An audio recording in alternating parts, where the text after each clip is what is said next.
Hi everybody, it's Aidan here once again, and welcome back to some Assetto Corsa for a little bit of, well, a little bit of history and a little bit of education, I suppose, as we're going to go back to the madness of the 80s turbo era within Formula One. So today we're not just going to be driving these cars, I'm going to be teaching you a little bit and sort of learning more about these cars as they were absolute beasts. And the sort of, I guess, inspiration for this video was my father-in-law yesterday. We went to the pub and he was telling me about the cars that he had driven over the years he's been working in the motor trade, and he's had things from Honda NSXs to Renault 5 turbos to Range Rovers to Mercedes GLs. I mean, the guy's had everything. I mean, his car history is fantastic. So I got learning about the 80s Formula One era. As I don't know a lot about it, as it is before my time. I was born in 1990, so I missed it all, unfortunately.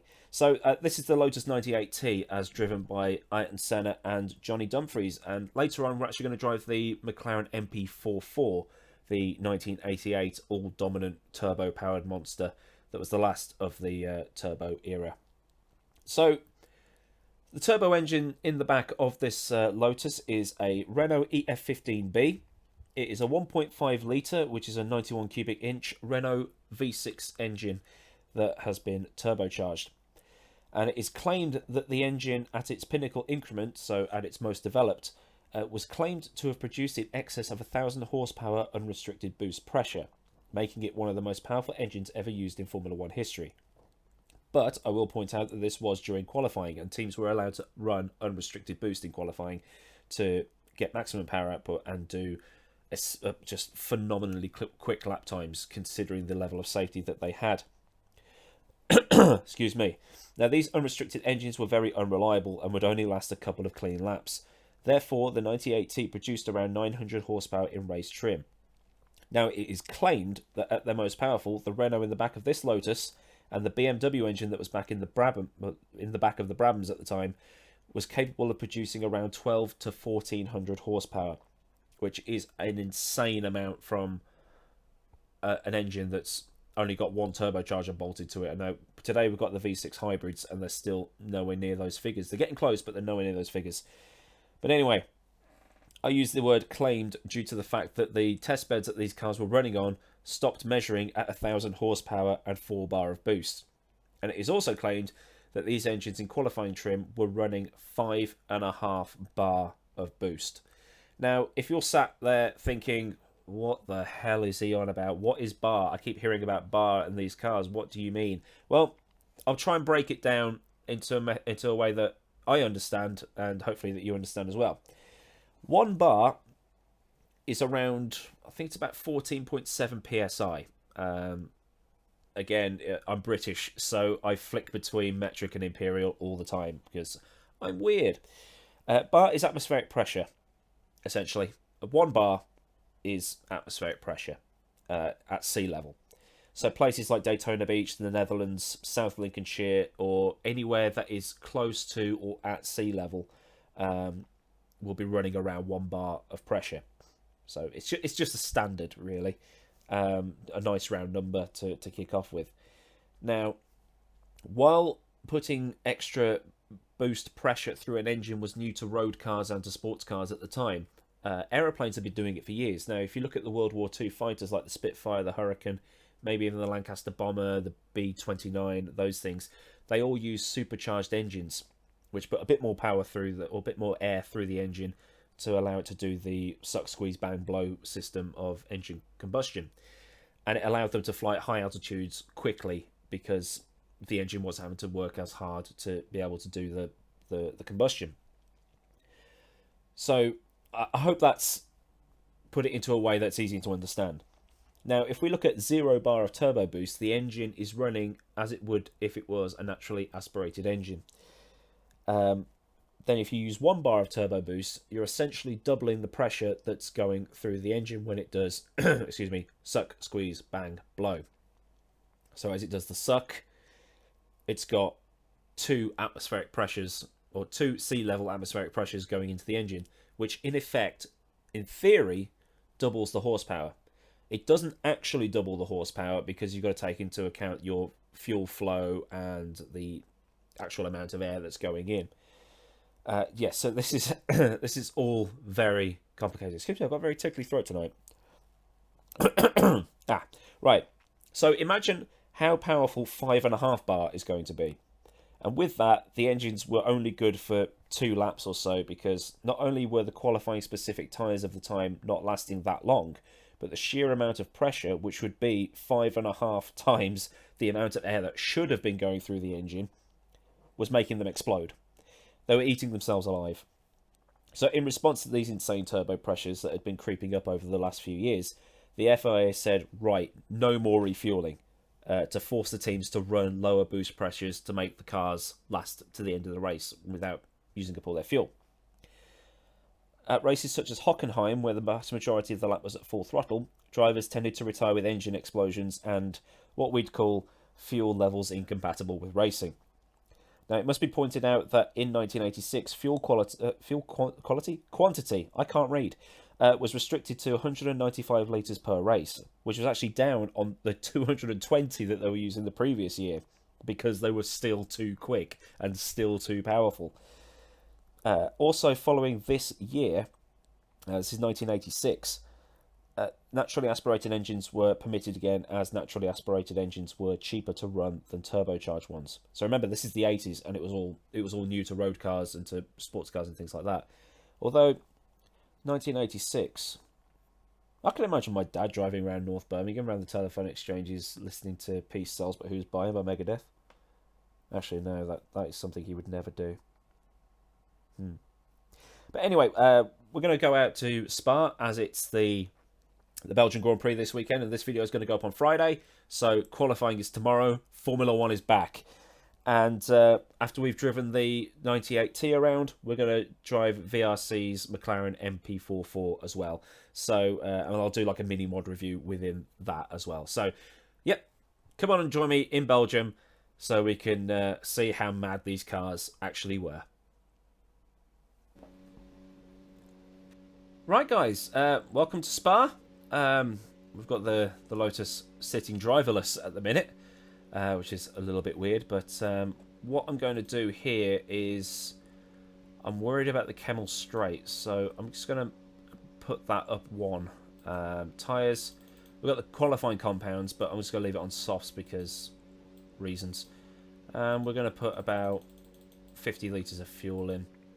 Turbo we're going to put on 0 just to see what happens, and everything else we're just going to leave the same. So what I'll do, in case we have a catastrophic cock-up at some point, is I'm going to save that as Spa.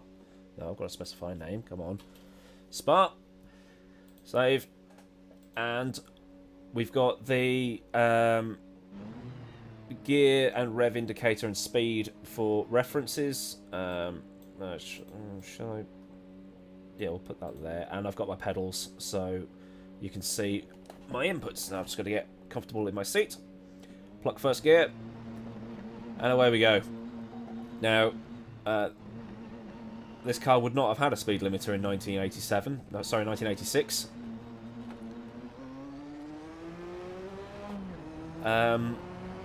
Because they used to go in and out at full throttle. I can just imagine them going through the pit lane at Monza with at 200 miles an hour, coming in at 200 miles an hour, leaving at 200 miles an hour. I think Martin Brundle said it was the scariest thing that he ever did, and it was a wonder nobody was killed. But as you can quite clearly see, my foot is buried, and I'm doing 99, 100 miles an hour. Still faster than a McLaren Honda.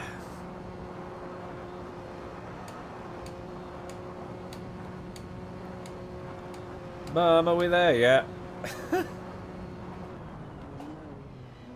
Now I'm using manual gearbox on this, so I've got to do my best heel and towing. This is my first time driving a non-flappy paddle Formula One car, so... Oops. Brakes are a little bit more powerful than I thought. Then again, I'm probably not going fast enough. What was I saying? Yeah, my first time driving a non-flappy paddle Formula One car, so braking might be a little bit sketchy.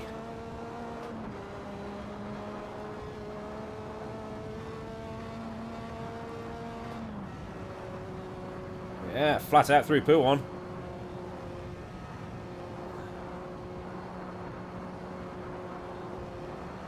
So this is what it would be like if the turbo failed, essentially. Some heel and towing through Fanya.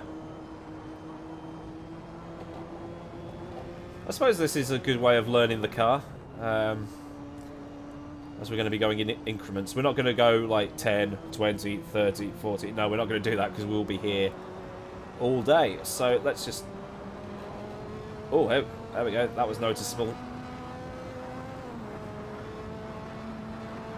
Now we're doing some decent speeds. Still not going fast enough to warrant 5th gear, though.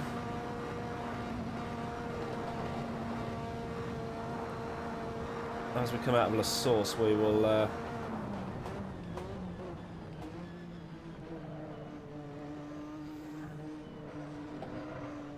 blipping the throttle through the corner to keep the turbo spooled up.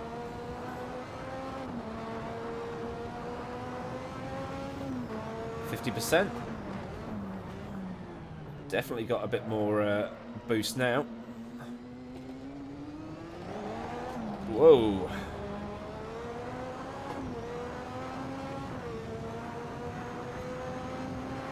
What we're going to do about Eau Rouge, eh? Whoa! That did not feel good.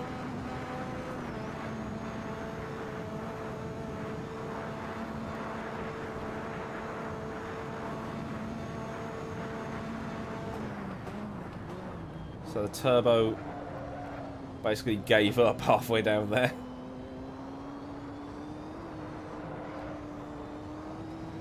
But like I say, guys, I have no idea what I'm doing with these turbos. I'm learning as I go. Keep that turbo spooled up. Through No Name. Or Sans Nom, as it would be in French.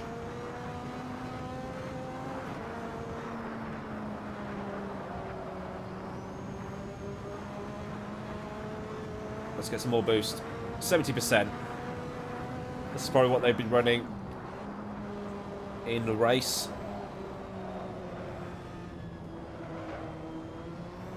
Sweet. Oh, get a little bit squirrely through Fanya.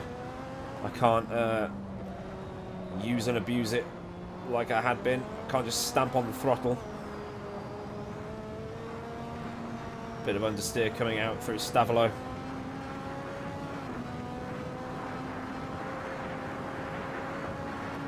During the 80s, to have been racing these cars, you had to have been absolutely mental.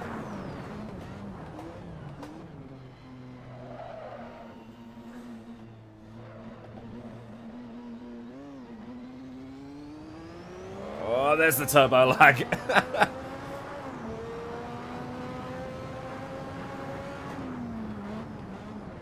Oh, maybe I braked a bit too late into... Whoa.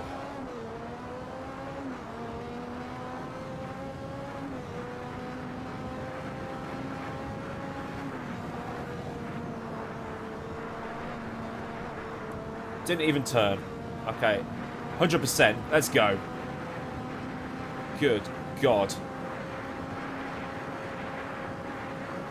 200 miles an hour.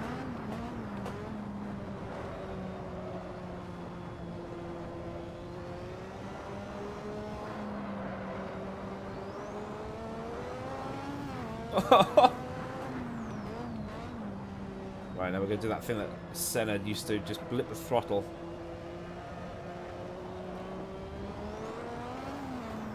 Through No Name again.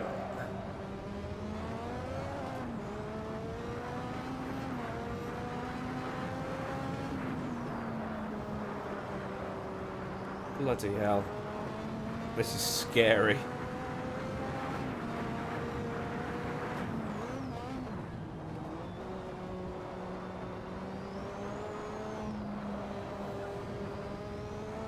Sorry that I'm not talking, I'm just trying to concentrate here. I'm trying to drive the car like a 2014 to 2017 car. It's not working.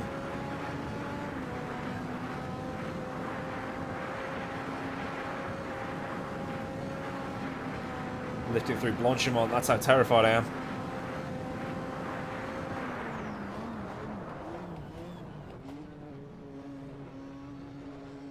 Let's see what it's like coming out through the bus stop.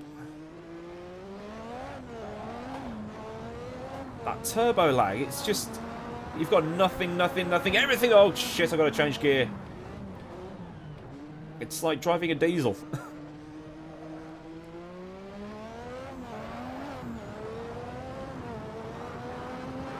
So, if it's like this driving around Spa, which has got millions of miles of runoff... Well, it probably didn't back then, but you know what I mean. I've got loads of space if I do mess it up. How the hell did Senna do what he did at Monaco?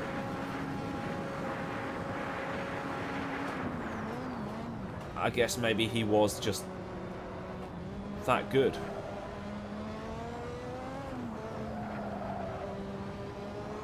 Yeah, managed to get turbo spooled at that time.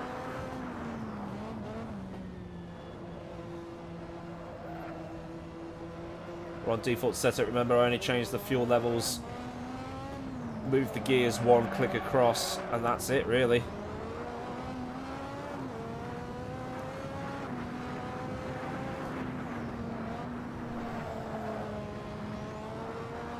You can hear the turbo spooling up. I hope that the noise is loud enough.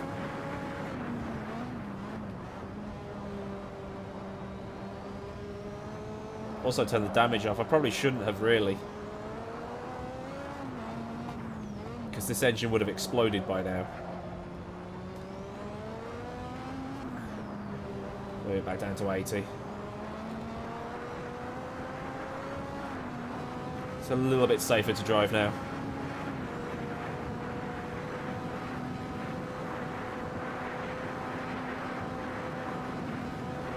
It's a challenge, but it's fun at the same time. I'm actually quite enjoying this.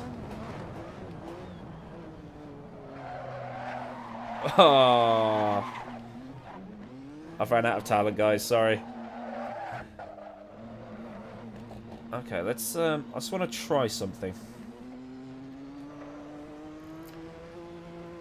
Turn the turbo off.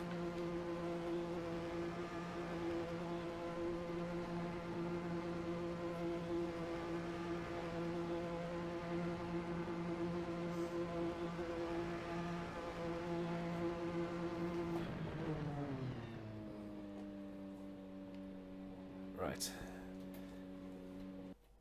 Back to the pits. What I'm going to do is I'm going to put that back to where it was. And lengthen all those. And then we're going to go out. We're just going to do one more lap. And then we'll hand it over to the Mp4.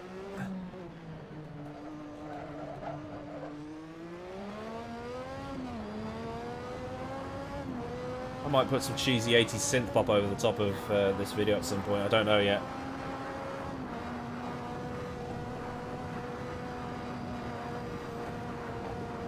Car's just got no warmth going up Eau Rouge, but... Whoa, that was noticeable.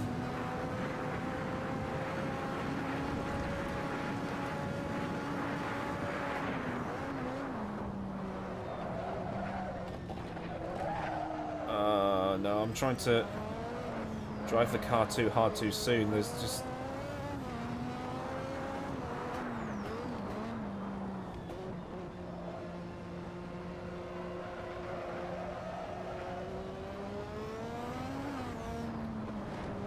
You know, the days of playing Jeff Crammond's Grand Prix 1, 2, 3 and 4 with a keyboard.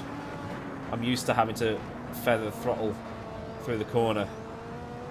Now the time where I actually do need to do it to keep the turbo spooled up, and I can't do it.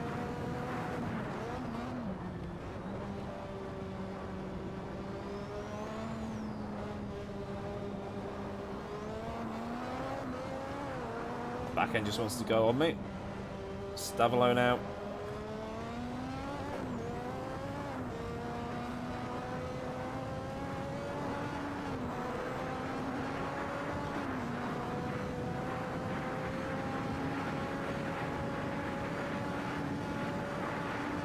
200 miles an hour. Are the new cars actually doing that? Bit of a lock-up.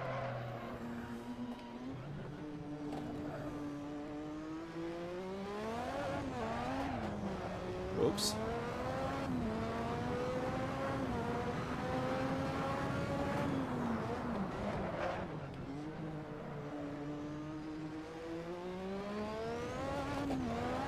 And there will be external shots at the end of the video, as with virtually all of my mod reviews and things like that.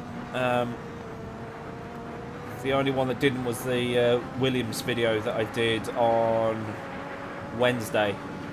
There'll be a card for you to be able to look at that, where I just pulled the car over at Tamburello, parked it and turned the engine off and just said goodbye. I kind of felt that was... I kind of felt that was the right thing to do, just to end it low-key with a nice little touch like that, but I don't know. Some people will probably get the wrong idea with it.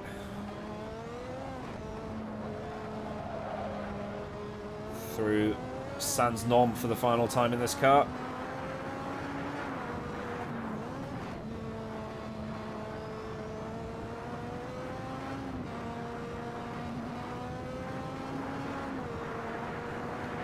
Now, the one thing that people will say is, why do these cars sound better than the current cars, even though they're the same, well, almost the same capacity and the same configuration? And that's because of the battery pack. The battery pack is doing a lot of the hard work for the engine. Well, it's not doing a lot of the hard work, but it's taken over some of the work of the internal combustion engine. Because a battery pack in a car has torque and horsepower all the time. It doesn't have it at a specific point in the rev range like this does.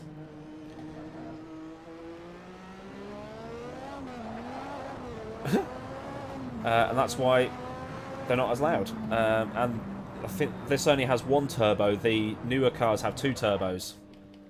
So that inherently makes them quieter as well. So, I hope that explains that. So what I'm going to do here is I'm going to... Can I go up here? Will it let me? Oh shit, it will. Cool. Yeah, we're going to hand things over to the MP4-4. So we're going to go back to showroom, and we're going to have a brief overlook of the MP4-4, and then we're going to drive it around this track as well. So join me back in the showroom. Okay, so welcome back to showroom, and here we have the absolutely iconic McLaren MP4-4. Now this is Prost's MP4-4, as the Lotus I drove earlier and the Williams I drove the other day was Senna's. So I thought, let's give Prost a little bit of airtime as well. So the MP4-4, the most successful Formula 1 car ever built. It won all but one race in the 1988 season. The one race it didn't win was won by Ferrari at Monza, and also in some sort of fate, as it were, was the first race after Enzo's death. So, you know, you can't write this stuff, really. Now, it was designed by Gordon Murray and Steve Nichols, and like I say, it won all but one race and claimed all but one pole position during 1988. The only car that has come close is the 2016 Mercedes F1 W07, which won 19 of 21 races well, last year. Verstappen and Ricciardo won the other two. So the technical specs are going to come up on the screen, so you can see what's what. We've got, like we had before, we've got a 1500cc or 91 cubic inch V6 turbo, which was limited to 4 bar, but it would use 2.5 bar during the actual race. Prost and Senna, the two drivers, and the reason this car was so successful was because for 1989 the FIA banned turbocharged engines, and they went back to naturally aspirated engines. So a lot of the teams were going to either V12s or V10s. But Honda and McLaren went, well, if everybody's going to start developing their V10, V12 cars, we might as well just keep on developing the turbos, and we'll have a distinct advantage over everybody else, because they thought, oh, it's the last step, this is the last time we're going to use turbo engines, so what's the point? So McLaren just went, all right, well, we're going to carry on developing our, well, Honda, we're going to carry on developing the V6 turbo, and it showed. It was absolutely dominant.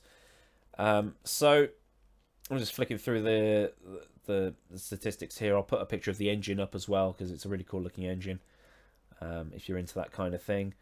And it just looks so low to the ground as well, doesn't it? It's a very weird looking car, but at the same time it's very iconic, you know, with the Marlboro sponsorship livery on there. You know, up until 1996 this livery was just, it was as iconic as I don't know, the JPS colours on the Lotus that we just drove.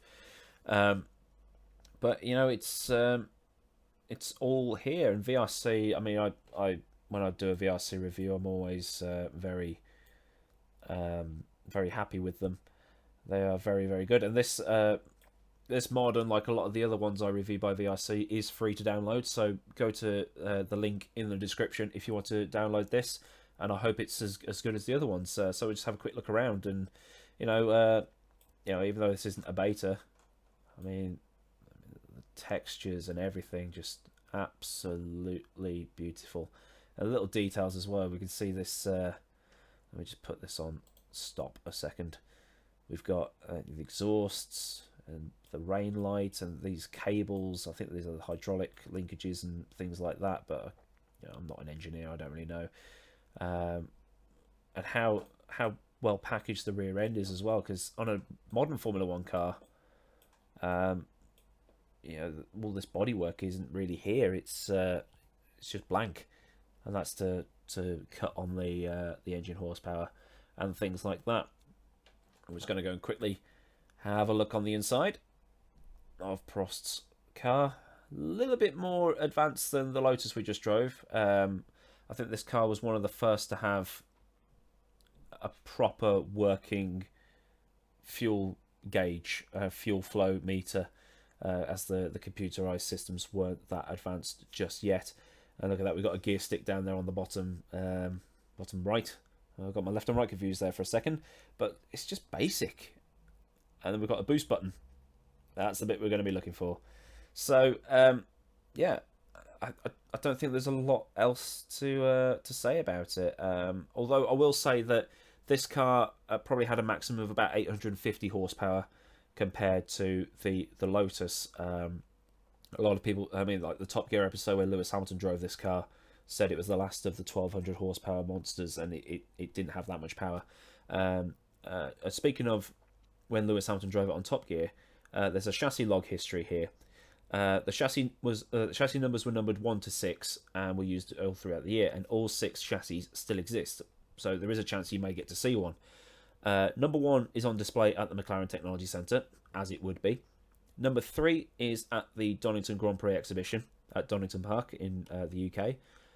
Another one is on display at the National Motor Museum in the UK. Chassis number 5 is owned by Honda and sometimes on display at the Honda Collection Hall at Motegi. And chassis number 2 is at McLaren Osaka, and that was the one that got driven by Lewis Hamilton.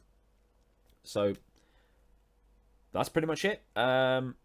If you are a fan of this car, you want to see it in action, so let's not muck around, let's get back to Spa. Okay guys, so welcome back to Spa. I'm just going to have a quick look at the setup. What do we get stock on this thing? Oh, gears, I'm going to leave that all the same because we've got a top speed of 201 miles an hour.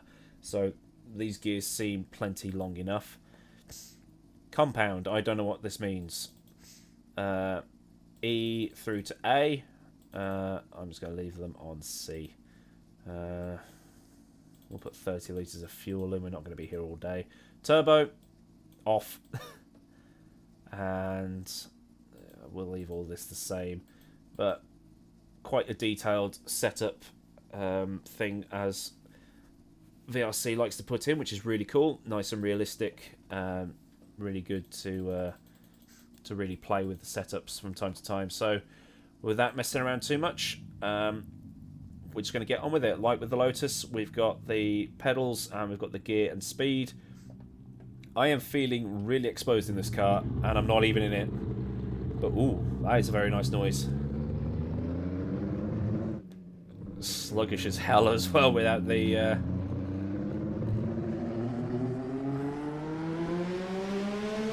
Come on! So we've just turned the boost all the way down just for shits and giggles to see how slow it is. And it's still faster than a McLaren Honda.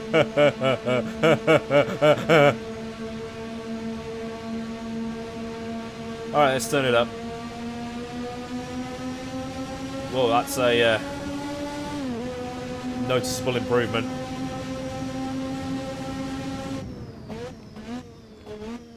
Just being very careful. So far, straight out of the box feels really good. Force feedback looks okay.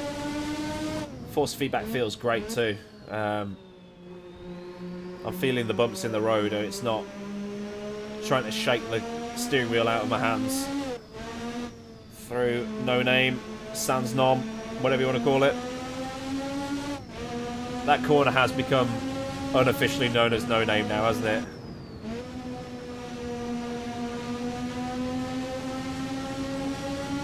Go on. Just letting the revs build, letting you hear how great it sounds. So we'll do the outlap on 50% boost. Then we'll turn it up to race boost, which is probably about 70-80%, so 2.5 bar of pressure.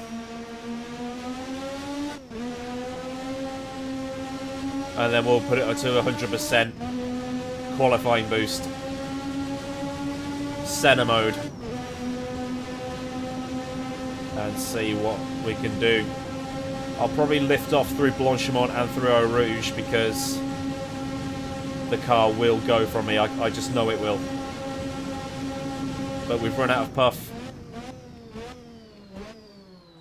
into the bus stop. Now there is a 1988 version of this track available, so I'll have to do another video maybe at the beginning of next week. This car at that version of Spa. Braked a bit early. Alright. 80% boost. Bloody hell. You can hear the turbo valve blowing off as well.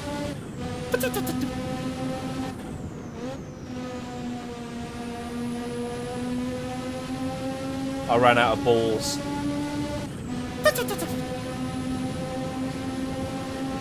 I don't know why, I get giddy at the sound of a turbo valve blowing off.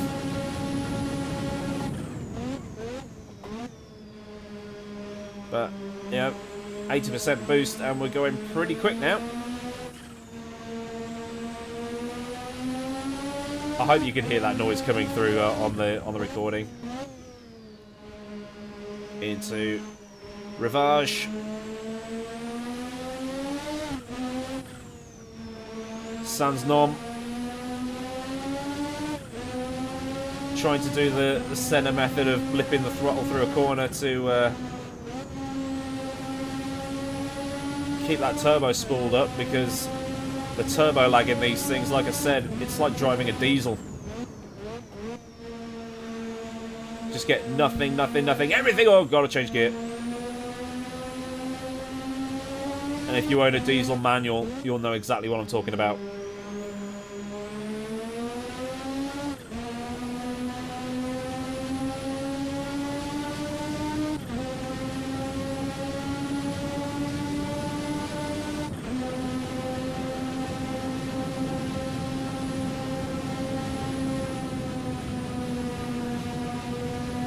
Alright, I'm feeling brave.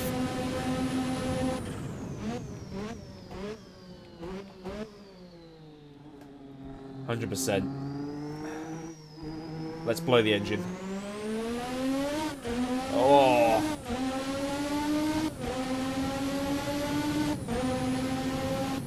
lot more responsive than the Lotus. Much easier to drive. Back end's nowhere near as twitchy.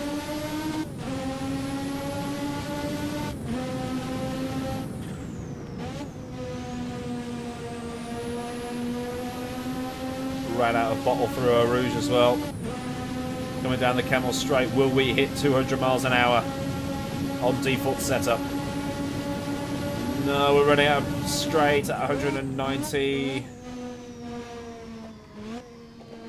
Oh, messed up Lacoum. Through whatever corner this is called as well. That corner doesn't have a name. We need a name for that corner too.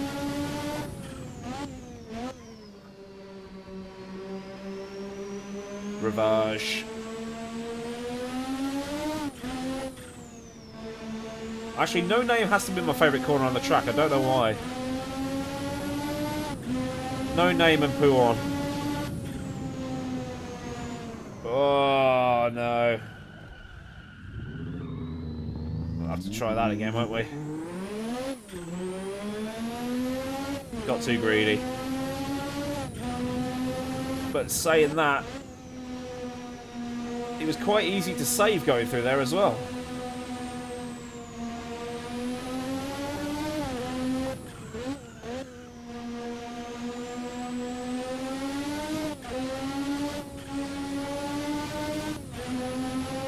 Still accelerated through the second part of Stavolo.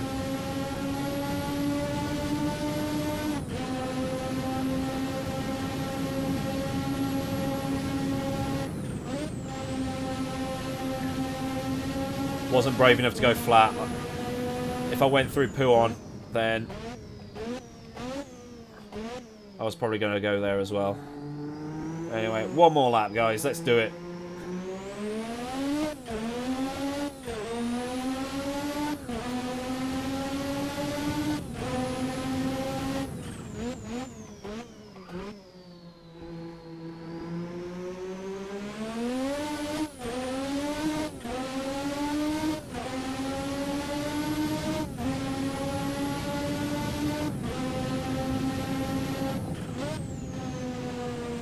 Oh, no, no, no, no. Ah, oh, no.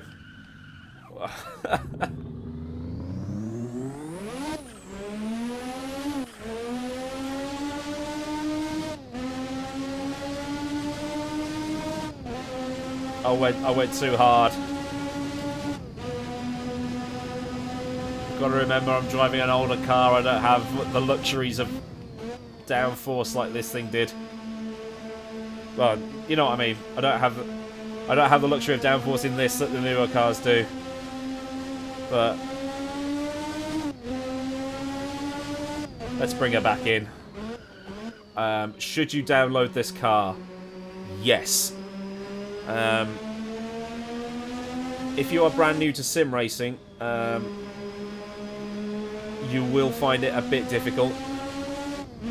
It doesn't have a semi-automatic gearbox, it has a manual gearbox, so you'll need to do your heel and toe.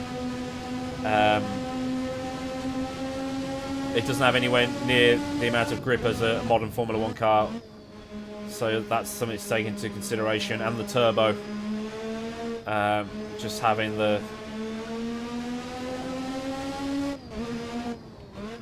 confidence and to know when to back out of something, that's something you got to have.